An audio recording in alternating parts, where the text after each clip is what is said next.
लगता है कि जयराम से पंगा लेने के बाद ही श्वेता सिंह का बुरा दिन शुरू हो गया या से जो श्वेता सिंह है वो चर्चा में आ गए। हालांकि नमस्कार, मैं राजकुमार जायसवाल, 11 स्कोप देख रहे हैं आप।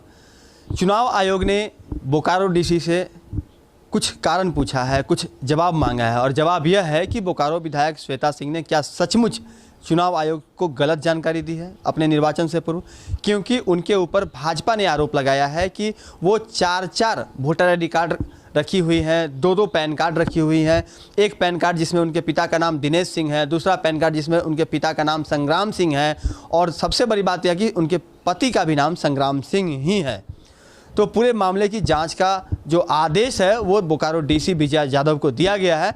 लेकिन अगर हम श्वेता सिंह के मामले में जाएं तो कुछ दिन पहले श्वेता सिंह उस वक्त चर्चे में आई जब वहाँ पर आंदोलन चल रहा था। सीआईएसएफ और सीआईएसएफ ने वहाँ पर लाठीचार्ज की घटना को अंजाम दिया था। उसके बाद जयराम महतो रात में अपने समर्थकों के साथ बोकारो गए थे पीड़ितों से मिलने के लिए। उसी दौरान श्वेता सिंह के समर्थक और जयराम के समर्थक दोनों में ज़बरदस्त बहस हुई थी और उस वक्त जयराम के गाड़ी का जो नंबर प्लेट है वो नोच दिया गया था, उनका नेम प्लेट नोच दिया गया था और बहुत बड़ा विवाद हुआ था। दोनों मामले में दोनों तरफ से संभवतः एफआईआर भी दर्ज कराई गई थी। तो लेकिन अब उस समय से कहा जाए तो श्वेता सिंह लगातार चर्चा में बनी हुई है। हमारे सहयोगी प्रभात हमारे साथ है।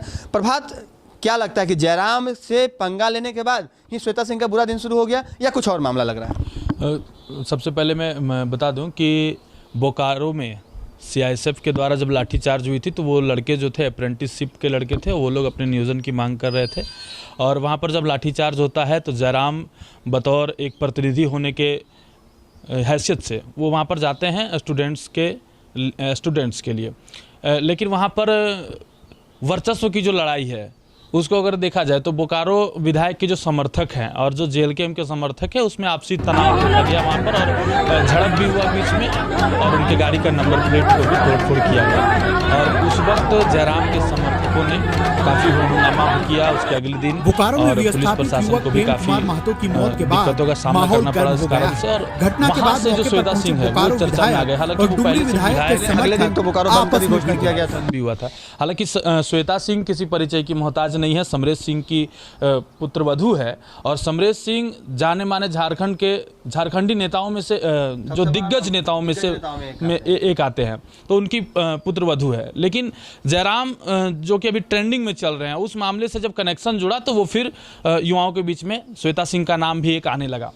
अब मामला यह आ रहा है कि उनके नाम पर 4 वोटर कार्ड इशू किए गए हैं, 2 पैन कार्ड इशू किए गए हैं। एक पैन कार्ड में उनके पति का नाम है, जबकि जो गाइडलाइंस है वो यह कहता है कि पैन कार्ड में पिता का नाम होना चाहिए, पति के नाम के पैन कार्ड से कोई लेना देना नहीं है।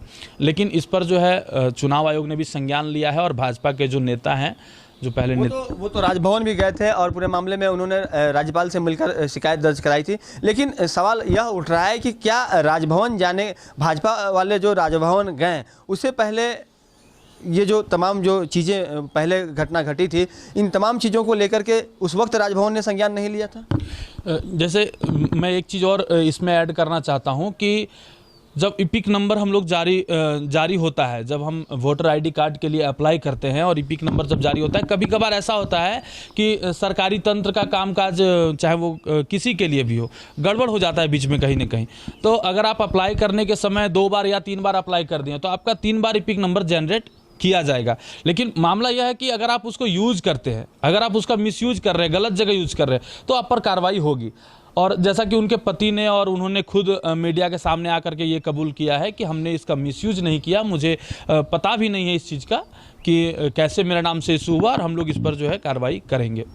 ये श्वेता सिंह कहीं ना कहीं यह माना जा सकता है कि श्वेता सिंह जो कई बार ऐसा होता है चुनाव आयोग के जो पदाधिकारी कर्मी, खास करके जो बूथ स्तर के पदाधिकारी बीएलओ जो पहले गलतियां करते थे, जिसकी वजह से एक व्यक्ति में अगर आपका वोटर आईडी कार्ड क्रिएट हो रहा है तो पुरुष का वोटर आईडी कार्ड और किसी महिला का फोटो उसमें लग गया, नाम कुछ और है, नाम कुछ और चढ़ गया, पिता का नाम गलत हो गया। तो इन तमाम चीज़ों के लिए जो संशोधन के लिए जो समय दिया जाता था, उस समय अवधि में आपको संशोधन करवाना जरूरी होता था और कई बार होता था कि लोग बार बार संशोधन करवाते थे लेकिन बावजूद वो गलतियां सुधरती नहीं थी। हो सकता है कि इसकी शिकार भी श्वेता सिंह रही हो, हालांकि वो एक ऐसे एलिट परिवार से आते थे जहाँ पर कि ये गलतियाँ जो हैं वो क्षम्य नहीं है, क्योंकि जब हम बात करते हैं समरेश दादा की, तो वो एक बड़े नेताओं में उनका गिनती होता है। अगर अविभाजित बिहार में उस वक्त वो मुख्यमंत्री पद के दावेदारों में एक थे जब वो भाजपा नेता हुआ करते थे, तो कहीं ना कहीं उनका बड़ा कद रहा है।